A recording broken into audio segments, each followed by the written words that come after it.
Welcome back to the catch up here on Cris Cyborg's YouTube channel. I am James Lynch. She is Cris Cyborg. Cris, how are you today? I know another busy week for you. Yeah, busy week. I went this week in Vegas and worked on a lot of things at the house, and you know, it's the weekend's busy. Boxing, MMA, it's a lot of things to talk about. Yes, another jam-packed show today. We have a lot of MMA and a lot of boxing to get to. Before we get into that, though, always got to remind our audience, hit that like button, hit the subscribe button, and make sure you leave a comment. Let us know what you want to see here on the catch-up. We're open to talking about pretty much anything that is combat sports related. But let's start first with Bellator 252, the double champ Patricio Pitbull with another first-round finish, this time over Pedro Caldwell. I was so impressed with this win, Cris. What were your impressions of Pitbull's victory on Thursday night? You know, everybody knows Pitbull have very power punches, 145 pounds. But the people see this last fight too. He's smart too. You know, he showed BJJ, he showed wrestling. He can fight smart too. And this is very dangerous. The fight have the power and have to fight, know to fight smart too. And you know, as he's getting this improve every fight, and I believe he's the best fighter, 145 pounds. The guys cannot handle his power. Yeah, he needs to get more respect here. I think we're talking about a double champ in Bellator. He's knocking guys out. I think he's one of the best in the world. Really happy to see him get that victory and continue his dominance in the featherweight division.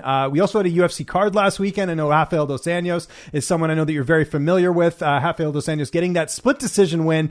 I think it should have been a unanimous decision, but what did you think of Rafael dos Anjos moving back down to lightweight for the first time since 2016?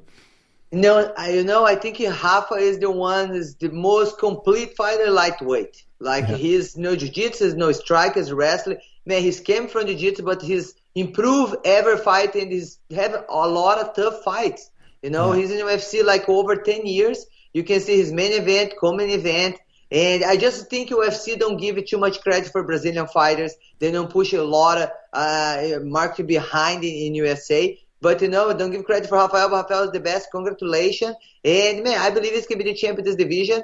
And he work really hard and have a tough fight. He's tough fight for everyone and the complete fighter. Yeah, I agree with you there. I think a lot of people weren't looking at who Dos Anjos was fighting. They were talking about the losing streak, and he's past his prime. He didn't look like that on Saturday. I know Paul Felder took it on short notice, but really incredible performance there from Rafael Dos Anjos in that one. But I mentioned it was a split decision. Paul Felder, one of the judges actually scored it for him. What did you think of that? That was pretty bad. That was one of the worst scorecards I've seen in a while.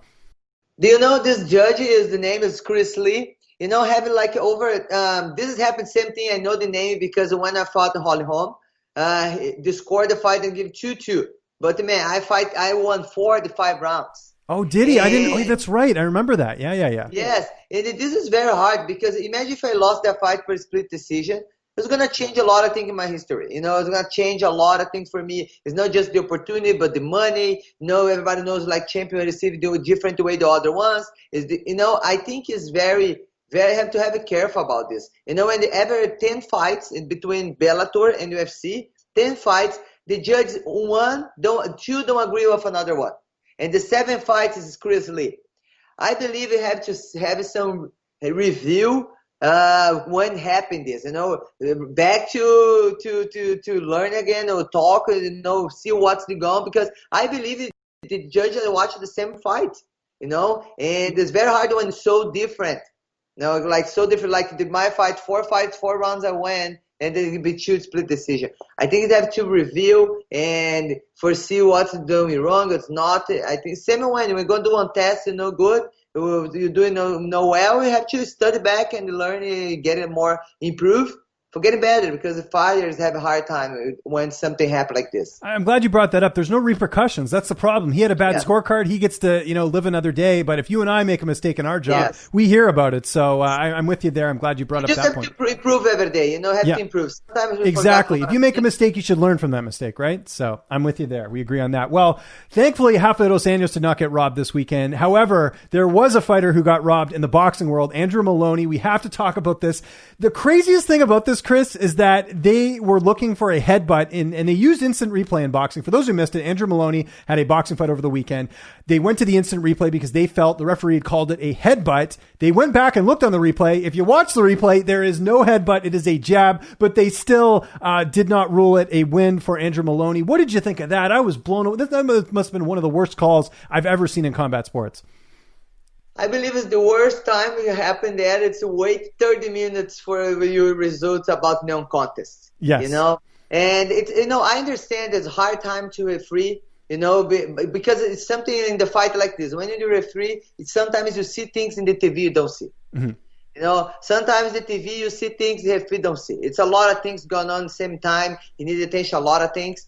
And I believe for this case, and then, you know, for the fighter not have a hard time after the decision or contest, I believe you can do a mandatory rematch. Yeah. You know, for put this fight back. You know, it's no mistake the any fighters, and they do the fight back. Yeah, and I wonder if they did that on purpose too, because, you know, the rematch always sells more than the first fight, right? I wonder if there was some stuff going on behind the scenes. Maybe they're like, hey, you know, this is controversial. We'll make the rematch. I don't know. I don't want to get into a conspiracy theory here, but that did cross my mind, because how do you miss that? I mean, I'm not a boxing judge, but I think watching, and I think most people watching that knew that there was no headbutt there. So didn't really understand that one about that replay, but it wasn't all bad on Saturday. Terrance Crawford, how impressive was that TKO win? Another impressive victory for one of the boxing's best stars. What did you think of that finish over Kelly Brook?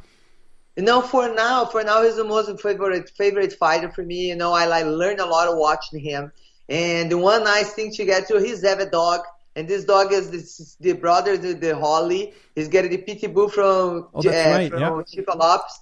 And, you know, he's a great fighter. He's a real fighter. And I'm very excited to see him against Spence. I think it's going to be a great fight. Yeah, no, I agree. Hopefully that does come to fruition here. Speaking of good news, Ariel Helwani, I saw gave you a nice shout out on Saturday. He said, and I'll read it here. He said, a high-ranking MMA executive told me today that Cris Cyborg beats Katie Taylor in a boxing match. Seemed quite confident. I don't agree. MMA, obviously, her hand speed, accuracy is incredible. Would be tough to go far for any fighter crossing over. And I saw you replied to that, and you just mentioned how much you're improving. But I think even to bring you up in that conversation, I thought it was kind of neat, Ariel, and I thought it was cool to see you getting the recognition for all your high-level striking.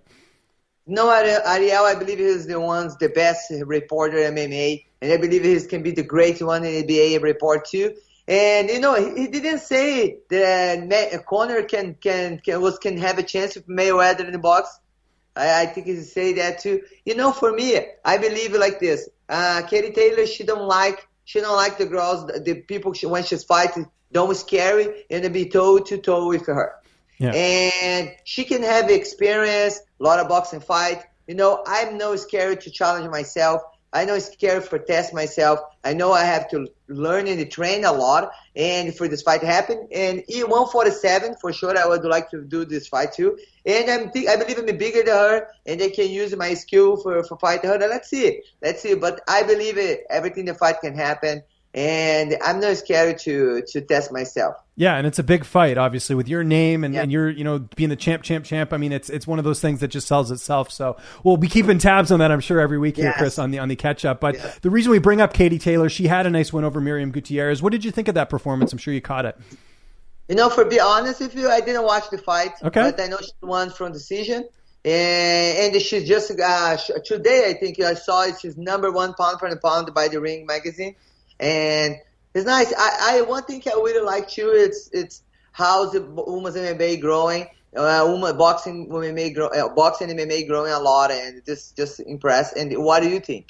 Yeah, I think it's good. Anything to get more eyeballs, right? We want to see everyone get paid. We want to see the sport grow. I think it's all great. I'm a fan of it, and I think making these big fights, I think, is really what's going to get people into the sport. And you just see even what Conor did coming over from MMA to boxing. It got boxing sort of revived a bit. So I'm all for it. You know me, I like watching the big fights. So in the time when Conor McGregor fight Mayweather, I was really happy because he did something before nobody did. You know, his crossover in MMA, do boxing, it's very nice, and you open the opportunity for another things.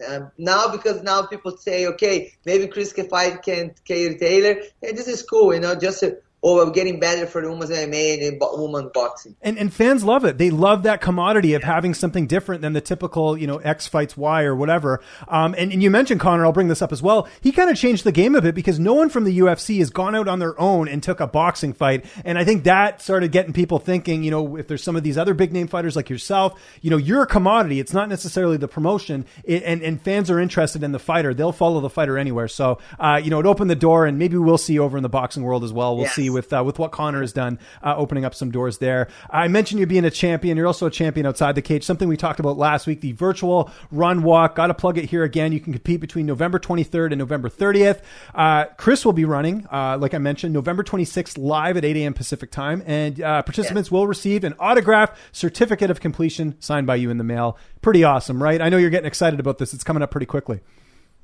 I'm going to do the live, the November 26th running. And if you guys want to watch, go to my YouTube. We'll maybe run together the same time I'm doing. I'm really happy to help the community, help my friend in Portugal. If you want to know a little bit about this race, go to my website. You're going to read everything. You're going to know why we're doing this. And you guys are welcome to enjoy with us the virtual race. Yes, go to CrisCyborg.com. A lot more info. We talked about it on the podcast a few weeks ago, what you're going to be doing, but I'm sure some people want to know what you're raising money for. You kind of talked about it there, but all the information, CrisCyborg.com. We got to plug that more here on the show. I always forget to do it, but that's because we have so much to talk about. And today we have another card we're going to be talking about, Bellator 253 this Thursday. I love this fight, Chris, on Thursday. Darrion Caldwell, AJ Mckee. AJ Mckee is undefeated. If you haven't watched him fight, to me, him and Aaron Pico, they're like the two hottest prospects in Bellator right now. It's not even hard to call AJ a prospect at this point with how many good wins he's had, but Caldwell's look great. McKee's look great. Who are you taking in that fight? Because I think McKee's a betting favorite right now, but Caldwell's got some really good wrestling. I remember him beating Henry Corrales last year.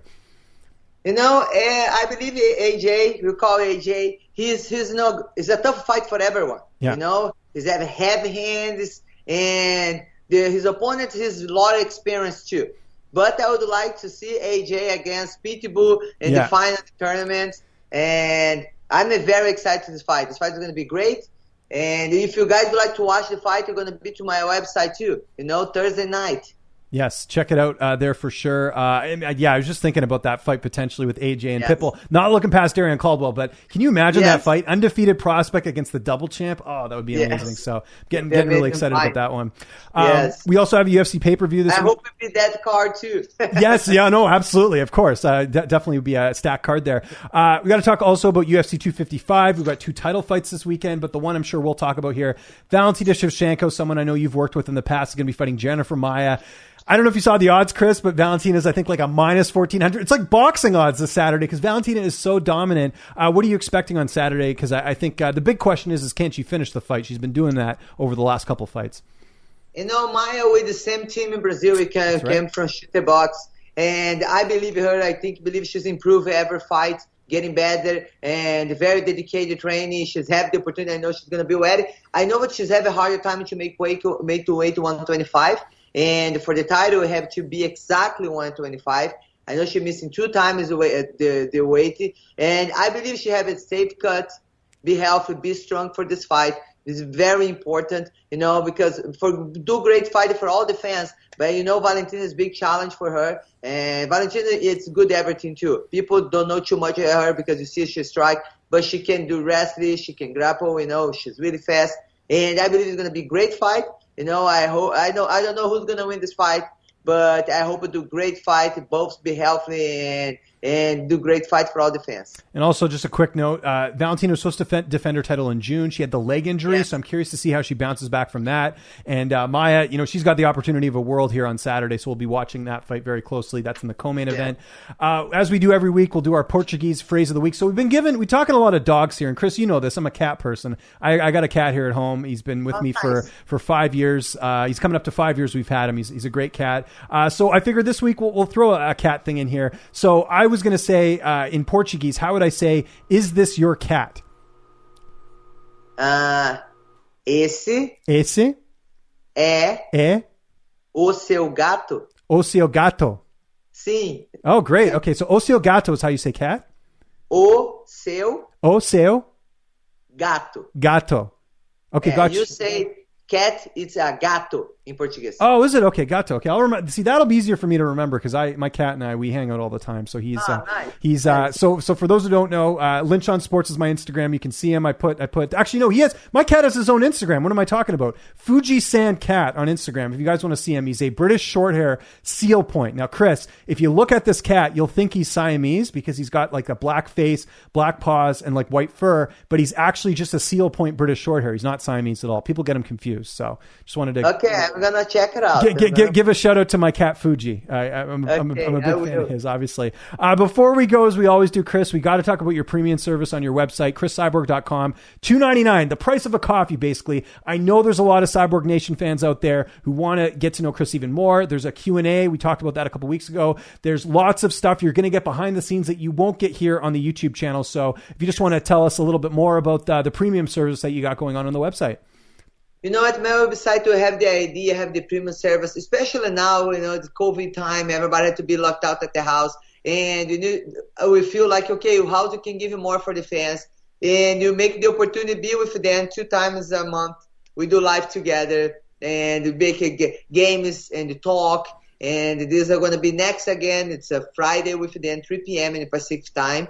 And for me, it's nice. I think when you don't have fight, you can have time for the fans, and this thing they have the idea is very cool. You're gonna have some workout you can check it out too, and just see I think in talking to person with a fan, it's different. Yeah. And I just want to show all my fans I'm very thankful for everything they did in my career, follow me around and take my time and be with them. And for me, it's a pleasure. And if you guys would like to be part of their premium, just go to my website and sign up and be with us this Friday. Yes, it's going to be great. Definitely want to tune into that. CrisCyborg.com. We'll plug the website one more time. As we wrap up here, just want to remind everyone to make sure you subscribe to the YouTube channel. Like I said, we do the show every Tuesday. We never miss an episode. It's called The Catch Up. And even when Chris is gone, when she's in the knee deep at fight camp, we get guest hosts on here. So we never miss an episode, Chris. That's always, we're very consistent here on The Catch Up. You guys can follow me on Twitter at Lynch on Sports. Same thing on Instagram. I'm very easy to get a hold of. My DMs are open. I'm always happy to talk to you guys.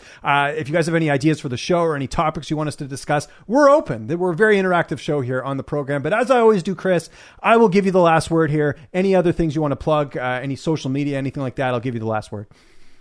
Hey, guys, don't miss the race. Don't miss Thursday night to have a Bellator. I'm really happy to be with you guys and share a little bit of my opinion, the things. And I hope you guys learn it, and I learn if you guys too. You can send a message for me, see how's me, James doing, and I'm really happy to be part of this. And for sure, I'm not here to show you always call on guests. This is for you guys. I will enjoy. Follow us and continue to follow us too. Thank you so much.